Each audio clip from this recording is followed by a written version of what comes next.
নমস্কার, স্বপ্নাবিক নিউজ নেটওয়ার্কে আপনাদের স্বাগত।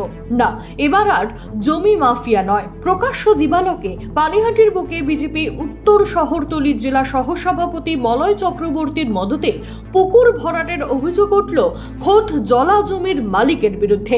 পানিহাটি পৌরসভার 19 নম্বর ওয়ার্ড নাটাগড় কালীতলা এলাকায় অবৈধভাবে পুকুর ভরাটের খবর পেয়ে সকালবেলা ঘটনাস্থলে যান ওই ওয়ার্ডের কাউন্সিলর সুভাষ চক্রবর্তী। সকলের উপস্থিতিতে জমির মালিককে কার্যত ধমক দিতে দেখা গেল সুভাষ চক্রবর্তীকে। দেখে নেব সেই ছবি।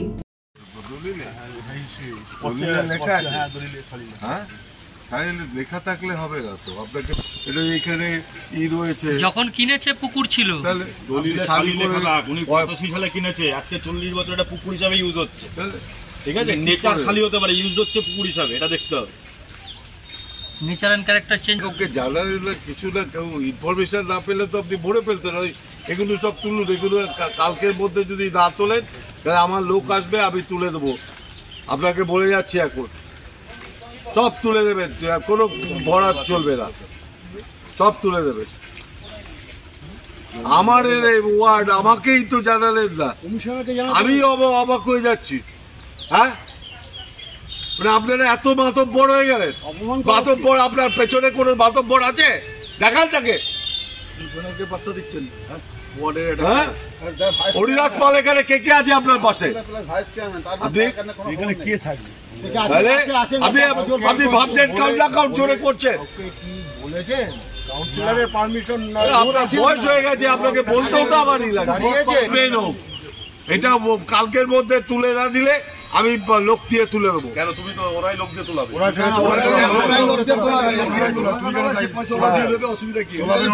আমি বলে যাচ্ছি, কালকের মধ্যে তুলে দেবেন, বাস তুলে দেবেন, এগুলো আস্তে আস্তে সরিয়ে দেবেন।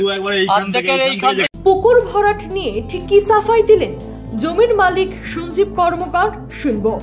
আমি সেটা বুঝিও নি, সেটা আমারই ভুল বলেন যাই বলেন, আমার রেকর্ডে যেটা ছিল সেই হিসাবে আমি আস্তে আস্তে ভরাট করেছিলাম। যে আবর্জনা ভর্তি ছিল এর মধ্যে, বিগত দিনে আমি বেশ কিছু টাকা পয়সা দিয়ে খরচা করে মাঝে মাঝেই পরিষ্কার করাতাম, তারপরে আস্তে আস্তে ভরাট করেছি। আইনে তো আছে যে জলাশয় জায়গা কোনোভাবে ভরাট করা যায়। এবার ওইটা যে জলাশয় রেকর্ডে ছিল না, এটাই আমার ভুল। আমার রেকর্ডে ছিল শালি, সেই হিসাবে আমি করেছি। রেকর্ডে জলাশয় ছিল না, এবং যখন আগের কাগজপত্র যেগুলো আছে সেগুলো আছে, রেকর্ডের কোনো সময় জলাশয় ছিল না, ওটা রেকর্ডে ছিল শালি, সেই হিসাবে আমি ভরাট করেছি। যে ভরাট করেছি, এবং আমাদের শুধু আমি মানে কি, আমাদের পরিবারের বাবা মারা যাওয়ার পরে আমার বোন আর ভাইরা যারা ছিল প্রত্যেকের মধ্যে এটা একটা ডিভাইডেশন হয়, সেই ডিভাইডেশনের হিসাবেই আমাদের হয়েছে। সেটা ডিভাইডেশন ডিডও আমার কাছে আছে। কি করবেন? কি এখন আমি স্যারা যারা বলবে সেরকম হিসাবে আমাকে চলতে হবে। বলবে কি, আমি বলছি তো তুলে দেবে।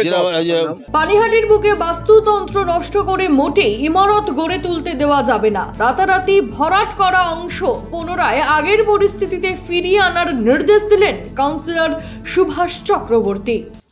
যদি না হয়ে থাকে তাহলে আমি এই কথাগুলো বলবো কেন? আচ্ছা, কি খবর? আর অনুমতি দেওয়ার কি, এখানে কিছু মাতব্বর আছে, তারা হয়তো বলেছে করো, দেখে নেবো। সেই মাতব্বর এখন তো সামনে আসছে না, সেই মাতব্বররা। আপনি কি এসে কি দেখলেন? আমি যা দেখলাম, কালকের মধ্যে ওনাকে বলে গেলাম, না তুললে দেখবেন অবস্থা আমি কি করে দিই।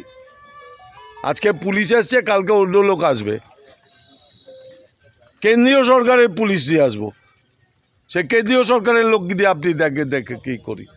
যার বিরুদ্ধে অভিযোগ উঠছে, অর্থাৎ বিজেপি উত্তর শহরতলি জেলা সহসভাপতি মলয় চক্রবর্তী কি জানালেন, শুনবো। না, আমার এখানে তো অনেক প্রতিবেশী আছে, প্রতিবেশীর সঙ্গে আমার সুসম্পর্ক থাকতেই পারে। তা বলে তার হাড়ির খবর জানার আমার তো কোনো ব্যাপার নাই। হ্যাঁ, আমি তার হাড়ির খবর কি করে জানবো বলুন? আচ্ছা, এই অভিযোগ করা হচ্ছে যে আপনি মদত দিচ্ছেন, সেই কারণে অভিযোগ তো যে কেউ করতে পারে, অভিযোগ করাটা তো করতেই পারে। আচ্ছা, অভিযোগ তো প্রমাণ করতে হবে যে আমরা এইসব কাজের সঙ্গে যুক্ত আছি নাকি। আমরা এইসব কারো কাজের সঙ্গে যুক্ত থাকি না, বিগত দিনে ছিলাম না, এখনো কোনো।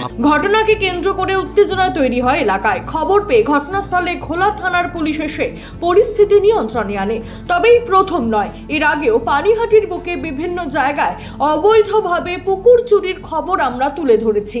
এই জমি মাফিয়াদের হাত থেকে কতদিন বাস্তুতন্ত্র রক্ষা করা যায় সেটাই এখন দেখার।